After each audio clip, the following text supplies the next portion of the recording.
The movie opens inside a massive mansion where something terrible has happened. Bodies are scattered everywhere, and almost everyone is dead. Only one man is still alive. He's frozen in fear, staring at a knife that's floating in midair all by itself. It's a creepy and mysterious opening that immediately grabs your attention. The scene then cuts to a group of designers traveling to the mansion. The team includes Hannah, David, Sandra, Adil, and their leader, Nina. They're here to inspect the mansion, which once belonged to a man named Risang Wasango. After the inspection, the plan is to turn the entire place into a museum. The moment Nina sees how huge the mansion is, she realizes this won't be a quick job. She tells the team that finishing everything in just 2 or 3 days will be impossible. Waiting to welcome them are the mansion's current owners, Randy and Bian, along with Professor Durga and his assistant, Asna. The professor has been invited for an important reason. The mansion is filled with rare antiques and historical artifacts, so his knowledge will help the team understand their history and value. As everyone begins exploring the mansion, they carefully examine the rooms and the old objects inside. During the tour, they spot an elderly woman. For a moment, they think she's a ghost, but they soon realize she's simply the housekeeper. Later, Nina tells Randy that the mansion is much larger than they expected, and that the work will take longer than planned. Randy replies that if they can't handle it, he can always hire another team. Confidently, Nina assures him that her team will finish the job. While everyone gets busy with their work, Sandra starts handling the antiques carelessly, showing very little respect for the priceless collection. A short flashback then reveals the mansion owner's final wish. Before he died, he asked Randy and Bian to turn the mansion into a museum so future generations could learn about its history and see the valuable artifacts preserved inside. Randy is determined to fulfill that promise. As everyone sits down for dinner, he shares the story with the entire team. Meanwhile, Sandra begins getting closer to Bian, hinting that something more may be developing between them. Bian doesn't seem interested, so he simply gets up and walks away.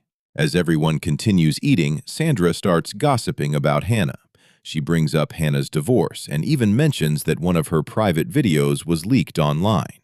Hannah is clearly uncomfortable, but Sandra keeps making rude comments. Randy quickly stops the conversation and reminds everyone that they're here to finish the survey, not gossip. Nina agrees and suggests they begin the inspection that very night. By now, it's obvious what kind of person Sandra is. She enjoys creating drama wherever she goes. Seeing how upset Hannah is, David walks over to comfort her. He's secretly been in love with Hannah for a long time. Unfortunately, before he ever had the chance to confess his feelings, she got married. Now that she's divorced, David finally opens up and tells her how he really feels. Just then, Adil calls everyone to begin the survey. Meanwhile, we're introduced to Dharma, the mansion's security guard. Since the entire mansion uses old electric locks, the power keeps going out because of the outdated wiring. Whenever that happens, Dharma heads to the generator room and restores the electricity. With the power back on, the team resumes their inspection. But Sandra still hasn't changed. She keeps picking up ancient artifacts, making sarcastic comments, and carelessly putting them back.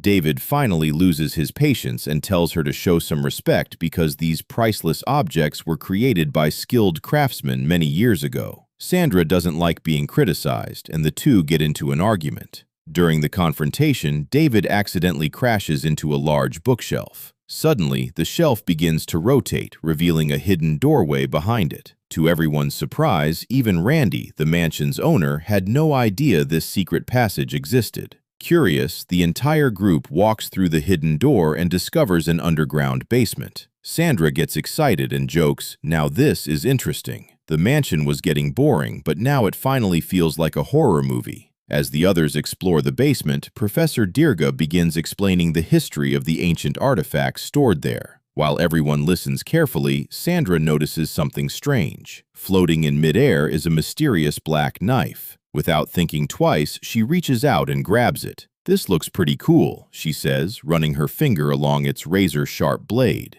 The blade slices her finger, leaving only a tiny cut. Within seconds, dark veins begin spreading across her hand. No one else notices because they're all focused on the professor's explanation. Sandra, however, immediately realizes something is wrong. Her hearing becomes distorted, and the professor's voice starts fading away, as if it's coming from far away. Just as Professor Dirga continues talking about the ancient kings who once ruled this land, a terrifying spirit suddenly enters Sandra's body. At first, no one understands what's happening, but within seconds, they realize that Sandra has been possessed by an evil spirit. She suddenly starts vomiting thick black blood, terrifying everyone in the room. The group quickly carries her to a nearby couch, hoping to calm her down. Then the power goes out. A few moments later, the lights come back on, but Sandra is gone. Everyone stands there in shock. Before they can react, the electricity cuts out again. They switch on their flashlights and begin searching the basement. That's when they see something horrifying. Sandra is standing on top of a giant statue, holding the same mysterious black knife she found earlier. Her appearance has completely changed, and she no longer looks human. In a chilling voice, she declares, "None of you will escape. I'll kill every single one of you." The next second, she leaps straight at Professor Dirga and slashes him with the knife, leaving him badly injured. Panicking, the group grabs the wounded professor and runs for their lives, desperately trying to escape the basement. But the evil spirit refuses to let them go. Still vomiting black blood, Sandra chases after them like a monster. Randy, who is at the back of the group, tries to seal the hidden door, but he doesn't make it in time. In the chaos, everyone gets separated. Escaping the mansion isn't an option either. Every exit is protected by electronic locks, and only the security guard, Dharma, knows how to unlock them. A few moments later, the possessed Sandra attacks again. This time, Randy grabs an old spear from the wall and drives it straight through Sandra's body. For a brief moment, everyone thinks it's over, and they run toward another room, but they're completely wrong. Sandra slowly pulls the spear out of her own body as if she can't feel any pain, then continues hunting them without slowing down. The terrified survivors split up, hoping to improve their chances of escaping. Meanwhile, Randy, David, and the badly injured Professor Dirga hide inside the kitchen. At the same time, Nina, Asna, and Hannah lock themselves inside another room, pushing heavy furniture against the door to keep the creature out. Back in the kitchen, someone accidentally knocks over a glass. The sound echoes through the silent mansion. Almost instantly, the possessed Sandra hears it and heads straight toward them. Realizing they've been discovered, the group quietly crawls toward the next room. But then they hear a strange noise above them. They slowly look up. The possessed Sandra is crawling across the ceiling like a spider, staring down at them with a terrifying smile. Without warning, she drops onto Professor Dirga. What follows is an incredibly brutal attack. The scene is extremely violent, and the others are too terrified to do anything except watch. Taking advantage of the distraction, the remaining survivors manage to escape. Professor Dirga, however, doesn't make it. After his death, the strange black knife begins to change. The curved markings on its blade slowly transform, hinting that something even more sinister is about to happen. Meanwhile, Adil is hiding on top of a kitchen shelf, barely making a sound. At the same time, Randy, his sister Bian, and David lock themselves inside another room. They push heavy furniture against the door, hoping it will keep the creature out. Seeing how terrified Bian is, Randy tries to comfort her, assuring her that everything will be okay. Outside the mansion, the security guard, Dharma, has no idea what's happening inside. Every time the power goes out, he simply restarts the generator. Once the electricity comes back, he unlocks the main entrance and walks into the mansion.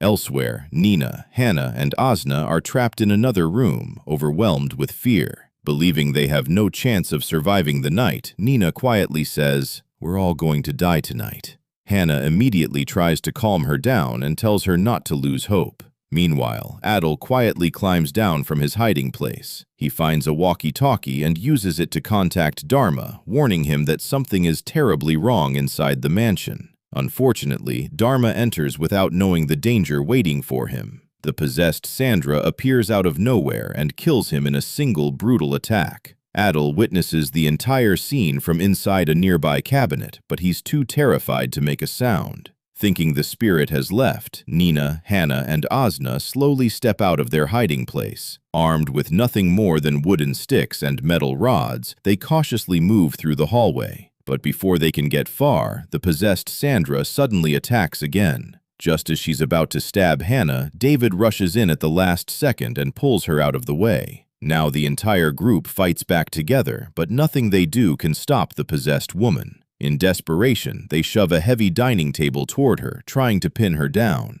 As she's trapped for a few moments, Sandra screams in a terrifying voice, "None of you will survive. I'll kill every single one of you." While the others hold her back, Randy desperately tries to unlock the mansion's electronic doors. But after Dharma's death, the security system has locked itself again, leaving everyone trapped inside. With no other choice, the survivors retreat back into the basement. By now, the group has become completely separated. Nina and Hannah hide together in one room, while the others gather inside the basement. Asna turns to Randy and demands the truth. "If you know anything about that cursed knife, or the spirit haunting this mansion, tell us now. Don't put everyone else's lives at risk." Before Randy can answer, loud bangs echo through the basement. The possessed Sandra has found them and is now trying to force the basement door open. While searching for another way to survive, the group discovers an old, dusty book hidden inside the basement. Believing it may contain the answers they've been looking for, they quickly open it and begin reading. After reading the ancient book, the group finally uncovers the truth behind the cursed knife. According to the book, once the knife draws someone's blood, an evil spirit possesses that person. After taking control of its host, the spirit must use the cursed blade to kill 7 people before its mission is complete. At the same time, the possessed Sandra breaks into the room where Hannah and Nina are hiding. The 2 women crawl under the bed, hoping the spirit won't find them. But it doesn't work. Sandra drags Nina out from under the bed while Hannah watches in horror, completely helpless. The possessed Sandra brutally kills Nina. As soon as she dies, another strange mark appears on the cursed knife. 2 victims are dead. 5 more remain. Hearing Nina's screams, David rushes toward the room. The others join him and try to fight the possessed Sandra together. During the struggle, David is slashed by the cursed knife. Without wasting a second, Hannah grabs a nearby object and smashes Sandra across the head, giving everyone just enough time to escape. But the attack has no effect. Sandra slowly gets back up, calmly brushes her hair aside, and follows them with a disturbing smile on her face. Now, Hannah, David, Asna, and Bian stay together, knowing that separating again would only make things worse. Asna reminds everyone that more people will die if they don't find a way out immediately. Meanwhile, Randy and Adil are trapped elsewhere in the mansion. The possessed Sandra finds them as well, leaving the 2 with nowhere to run. Back with the others, David is growing weaker from the wound caused by the cursed knife. At the same time, Sandra attacks Randy and Adil. During the fight, Randy suffers a small cut on his neck from the cursed blade. Somehow, the 2 manage to escape and hide inside another room. Once they're safe, Adil angrily blames Randy for everything that's happened. The argument quickly turns violent. Enraged, Randy strikes Adil with a heavy object, killing him on the spot. Meanwhile, Hannah, David, Asna, and Bian search Dharma's body and recover the electronic key needed to unlock the mansion's main entrance. Realizing he may not survive much longer, David looks at Hannah and quietly says, "If I die, don't forget me. I've always loved you." Fighting back tears, Hannah tells him not to give up and insists that he'll survive. Just then, Asna arrives with the electronic key. The group rushes to the front door and finally unlocks it. For the first time, they manage to escape the mansion and run into the garden outside. Surrounded by tall hedges, they hide among the bushes, hoping they've finally lost the spirit. But their relief doesn't last long. The possessed Sandra follows them outside, and the hunt begins once again. The spirit continues hunting the survivors through the garden.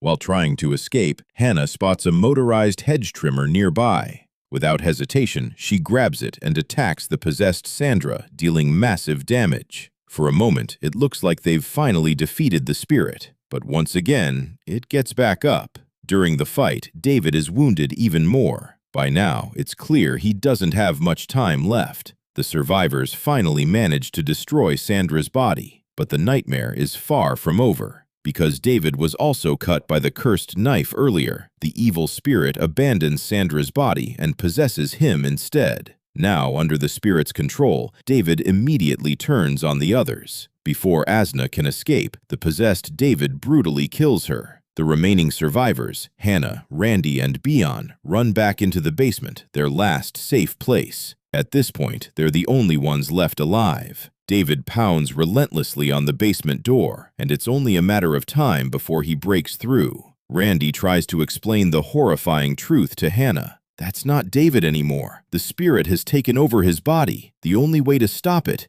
is to kill him. Seconds later, the possessed David smashes through the basement door. The survivors push a massive cabinet onto him, pinning him to the ground. For a brief moment, David regains consciousness. Looking at Hannah, he quietly begs, "Please, use the knife. End this before it controls me again." Heartbroken, Hannah does the only thing she can. She stabs David with the cursed knife, ending his suffering. But the curse still isn't over. The spirit has claimed only 5 victims. It still needs 2 more deaths to complete the ritual. Just then, Randy suddenly turns on Hannah and attacks her with the cursed knife. Earlier in the film, Randy had received a small cut from the blade during his fight with the spirit. Now, the curse has finally reached him. With no other choice, Hannah fights back and kills Randy in self-defense. At the same time, Bion also begins showing signs of possession. She had been scratched by the cursed knife earlier, and now she starts coughing up black blood as the spirit prepares to enter her body. Realizing exactly what's about to happen, Hannah makes the ultimate sacrifice. To stop the curse forever, she stabs herself with the cursed knife. Her death breaks the cycle before the spirit can possess Bion. Moments later, Bion opens her eyes and finds herself surrounded by the bodies of everyone she cared about. The following day, rescue teams finally arrive at the mansion. Several months later, the mansion has been restored and officially reopened as a museum, fulfilling its owner's final wish. But one terrifying detail remains. The cursed black knife is still on display inside the museum, and that chilling final